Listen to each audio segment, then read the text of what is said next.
Today we're talking about Mulan again. We have a bunch of new information about her regarding both things that are coming from HiRez as well as more info about her abilities with some very interesting stuff in there. Before we do that, I wanted to say thank you for supporting me. We have reached 100,000 subscribers. Unreal number. I will talk more about that in the future. It's gonna take a little bit longer until I have a video for that done. I have some other things that I wanted to get out of the way beforehand, but it's gonna happen on a bigger scale soon, and then I will talk about that in more detail. And also preemptively, and for those who already said it, thank you for all the congratulations for that. But again, more on that another time, and now we're talking about Mulan. The first new information that we have is from Twitter, from multiple people that got messages, letters from HiRez directly. The messages they've received are all the same so far. This one is from Jithens because it looks kind of nice. Warrior, I'm reaching out from the front lines. Jade, our sacred gemstone, has somehow turned into something sinister. Demons everywhere. I've never seen anything like this, and I send you evidence from the battleground. As much as I hate to say it, this foe has proven to be more formidable than anyone I could have imagined. I don't see anyone making it out of this without help. Will you stand with me, stand with us, and stop this Jade corruption? If you're willing to fight, reach out to my trusted general, Titan Isaiah. He is waiting. What is notable about this is it reaches out to warriors. Again, we already had some indications that Mulan is likely going to be a warrior, one being that Ajax kind of mentioned something along those lines, and then parts of a kid also mostly pointing towards a warrior, but again, this is just another point that makes it more obvious to me that it says a warrior here once again, so I'm very sure at this point that Mulan is a warrior. Outside of that, there isn't really new information here. We already had parts of this storyline told to us beforehand, and we also had part of the storyline on the lore text on PTS. It doesn't really give us new information. But what does give us new information is the SMITE data mining. Freo did another deep dive on PTS and found a lot of new information for pretty much any ability. The first one is Evolution Device, the passive. Not all too much has changed here. Mulan has 3 evolution stages with 3 different icons for each one. This evolution device works with abilities 1, 2, and 3, changing how it works or adding extra effects. Each evolution has XP for increasing the levels, so you will have to stack some XP for evolution. The interface shows your current evolution stage and probably the XP you need to evolve. It seems like you can initialize or equip the evolution device. Maybe it's just an internal thing for applying the effects to the abilities. Technically, it would be possible that this could be an item as well somehow that chooses which evolution you get, somewhat like Ratatuskar Acorn, but I don't think that's likely, considering that the abilities have 3 evolution stages, which would mean a bunch of items in the shop in order to make that happen, or some other way where the second level comes automatically, and I think it's more likely that there's a very direct evolution option basically. You can evolve and devolve, the function is there, but it's not clear anymore if this is something that is for the actual game as well, or if they just have that for testing different levels of the abilities. It might be that you can't actually devolve abilities, and it might be that you may be able to actually level all of them to max level. Because another thing that is noted now is that you seem to be able to gain XP from targets, so maybe by landing a particular ability on them, that ability will get XP. So that would mean that you eventually level up all of the abilities unless there's some other barrier stopping that.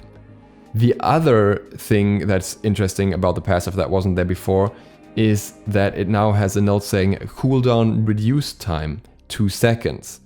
Now this could refer to many things. This could mean that there's generally some interaction with the passive where it reduces all cooldowns by 2 seconds. It could mean that evolving an ability reduces that ability's cooldown by 2 seconds, or something entirely different.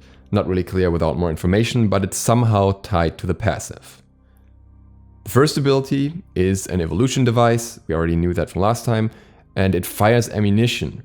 It seemed like it was a device that fires projectiles initially, but we have new information that maybe makes that a bit more complex, or at least makes us question if that's actually the outcome here.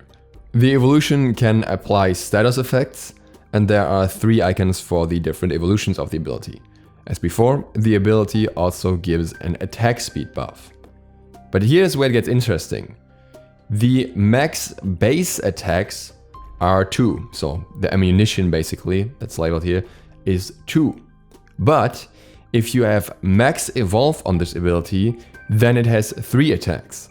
You can, I guess, kind of imagine that a little bit like Nike with her one in the old version of her kit, where you would have 2 hits under specific circumstances, and then if you use the other ability, you get the extra hit, only that in this case, you just have the extra hit from evolving the ability instead, and then will consistently have it, unless there is a random devolve involved somehow.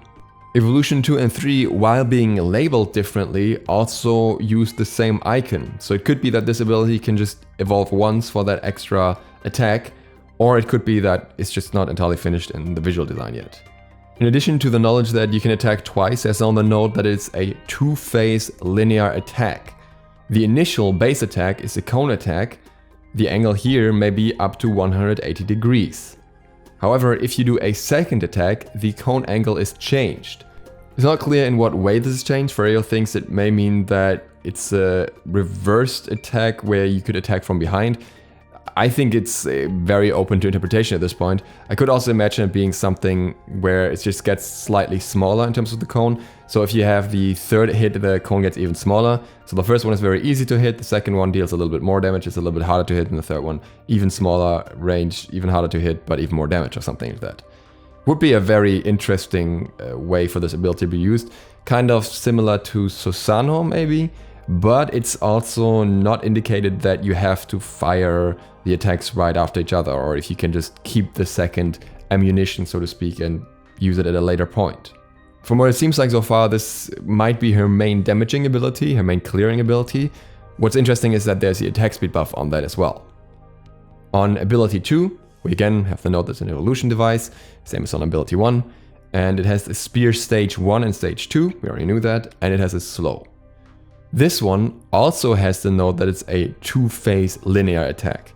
Now, I am not entirely sure if that will actually be the case, or if it's just some sort of a confusing note, or if there's something carried over from ability 1, because this also has a note for evolution 2 and 3 having the same icon, and it might just be evolving one time. So, kind of unclear here in terms of what exactly this will be, or maybe all of her abilities will have multiple attacks to them, multiple segments to them. That would be very interesting, and it would fit with a third ability as well. This one has max heals per fire and has a limited number of fires, which again sounds like it has multiple attacks. If you're an evolution, so if the ability is evolved, then it changes the effect. It can hit multiple targets and maybe bounces, this is not clear, and it applies a heal, so it probably hits a partner that it can heal then. With this ability, I'm not entirely sure if we're not actually looking at an old and a new version of ability, because on one hand this ability is a spear throw that slows enemies, but on the other hand it also has some sort of area AoE or bouncing heal. Kind of sounds like a strange mix, but who knows, maybe it works together. I am just not sure how. It's a bit weird to me that Mulan gets a healing effect based on the fact that she isn't really a healer in her story, and she also is not a magical character, a god or something, so she shouldn't really be able to heal others, but maybe there's some logical explanation. Well, I don't think she's going to be throwing band-aids around the battlefield. The third ability, however, gets the most interesting update of all. It's an evolution device, it's a projectile, and it has a protection buff, as we knew before, and it also has the note for spear projectile stage 1 and 2. Again, weird that 2 abilities have this, maybe it's just on one of them. But the very interesting thing about this was that we knew is that it was some sort of grapple ability, and now we have a lot more information about this. The note now says it works with a rope. The length of the rope is 65 units. It also has a wall travel %, I'm not sure what that means, a grapple target, grapple wall, wall hit, and separation distance 80 units. Again, not sure what that means. The evolution applies an extra effect to the target. We can't see what it is yet. Ferreo thinks it's likely CC, like a stun or root.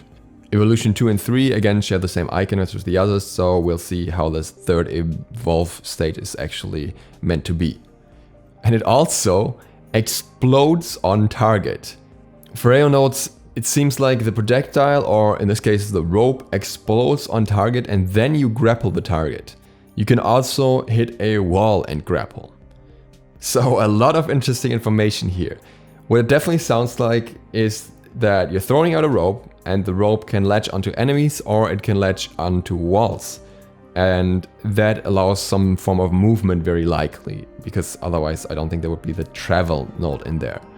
It would be very interesting if this implies wall running as well, because it says wall travel, so maybe you could grapple the wall and then run along the wall, which would be super cool. And I would love to see that mechanic, even though it would look super wonky on certain walls. And it would probably have to come with some other benefits like not being targetable or getting extra movement speed, because otherwise that would not really be a benefit to just walking along the wall. But it sounds like a very nice mechanic overall. It's something that I know Naja players have asked for a long time, so it's surprising to see it on Mulan. I tried to find anything in her lore that has anything to do with ropes, but the only thing I could find is stuff that's from the Disney movie, so not really what is useful for us.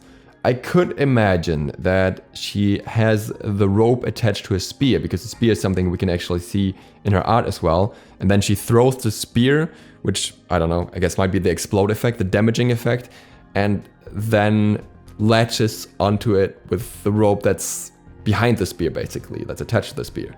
Could be an option, I'm not sure. It would most certainly look cool. I'm still surprised that the rope doesn't show up in her art at all though. With the ultimate we now have two versions with relatively little information. The ultimate is a two-phase attack, so will trigger two sub-abilities. It's a projectile, the projectile passes through targets, and ultimate A is a chain ability, while ultimate B has two max attacks, fires ammunition, and has a damage radius. I'm not sure if this is just two different versions they're testing, or if there are ways to use two different kinds of your ultimate. Again, something we'll have to find out in the future when we learn more about Mulan. Overall, the kit sounds very interesting to me personally, and I'm looking forward to learning more about it.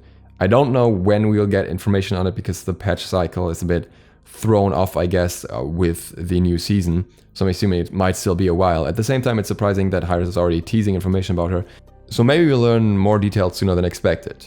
Regarding Baba Yaga, we don't have any new information since the last data mining, so I will refer you to that one if you haven't seen that one. And other than that, I will of course update you if there's anything new about any of these gods. And if you don't want to miss that, make sure to click the sub button and the bell, so that you will be notified of that. Other than that, thank you guys very much for watching. I hope this was interesting and insightful. I hope to see you for the next one tomorrow, where we dive into some non-SMITE games that might be interesting for some of you. DukeSloth out.